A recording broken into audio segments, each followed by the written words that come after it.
Good morning students. Previous class ಅಲ್ಲಿ ನಾವು divisible profits ನ ಯೂಸ್ ಮಾಡಿ ಹೇಗೆ ಪ್ರಿಫರೆನ್ಸ್ ಶೇರ್ ನ ರಿಡೀಮ್ ಮಾಡೋದು ಅಂತ ನೋಡಿದ್ವಿ.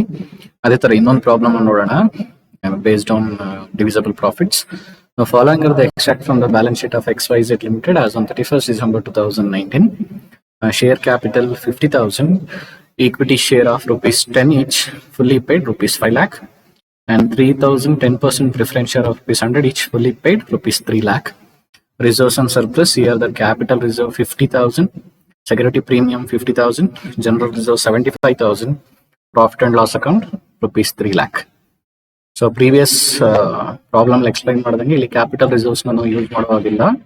ಅಂಡ್ ದೆನ್ ಸೆಕ್ಯೂರಿಟಿ ಪ್ರೀಮಿಯಂ ಏನಿದೆ ಅದನ್ನ for the extent of redemption of preference shares ಗೆ ಯೂಸ್ ಮಾಡಬಹುದು if it is redeemed at premium.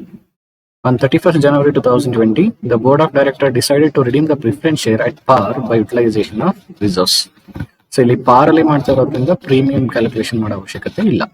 You are required to pass necessary journal entries in the books of the company ಅಂತ ಇದೆ. So ಇಲ್ಲಿ divisible profit ನ use ಮಾಡಿ redeem ಮಾಡ್ತಾ ಇರೋದ್ರಿಂದ so basically first ನಾವು ಏನ್ ಕ್ಯಾಲ್ಕುಲೇಟ್ ಮಾಡ್ಕೋಬೇಕು ಅಂದ್ರೆ ಕ್ಯಾಪಿಟಲ್ ರಿಡಂಪ್ಷನ್ ರಿಸರ್ವ್ ಅಕೌಂಟ್ ಗೆ ಎಷ್ಟು ಅಮೌಂಟ್ ನ ಟ್ರಾನ್ಸ್ಫರ್ ಮಾಡಬೇಕು ಅಂತ ಕ್ಯಾಲ್ಕುಲೇಷನ್ ಮಾಡ್ಕೊಳ್ಳೋಣ.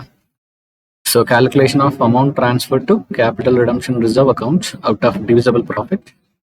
Here that amount required for redemption of preference shares, total preference shares 3,000 shares into rupees 100 each. So that should be transferred to capital redemption reserve account. That is 3 lakh rupees ಇದೆ.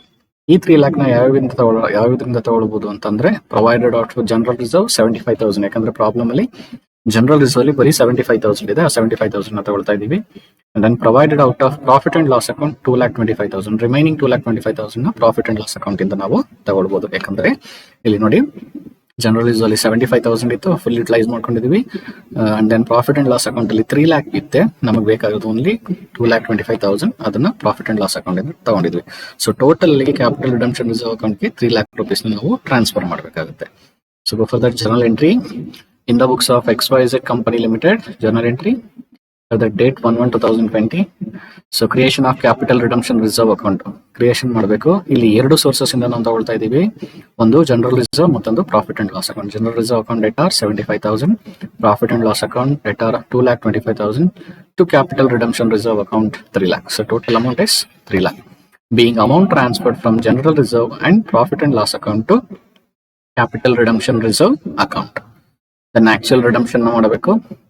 10% preference share capital account, so that is 3,000 into 100 rupees 3 lakh, and 10% preference share holders account 3 lakh, being amount payable on redemption of preference share transferred to preference share holders account.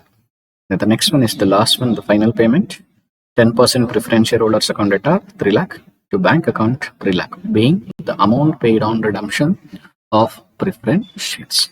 So ಈ ತರ ಮಾಡಿ ನಾವು work ನೋಡ್ತಾ close ಮಾಡಬೇಕಾಗತ್ತೆ. ಆಗ್ತಾ ಇದೆಯಾ? So ಇಷ್ಟು entries ನಾವು ಕೊಡಬೇಕು ಈ ಪ್ರಾಬ್ಲಮ್ ಅಲ್ಲಿ. ಇಲ್ಲಿ ಬರೀ ಪಾರ್ ಆಗಿರೋದ್ರಿಂದ 3 ಎಂಟ್ರಿ ಇದೆ. ಒಂದು CRR ಅಕೌಂಟ್ ಗೆ ಟ್ರಾನ್ಸ್ಫರ್ ಮಾಡೋದು, ಇನ್ನೊಂದು ಆಕ್ಚುಯಲ್ ರಿಡಂಪ್ಷನ್ ಮಾಡೋದು, ಇನ್ನೊಂದು ಫೈನಲ್ ಪೇಮೆಂಟ್ ನ ಮಾಡೋದು. Thank you.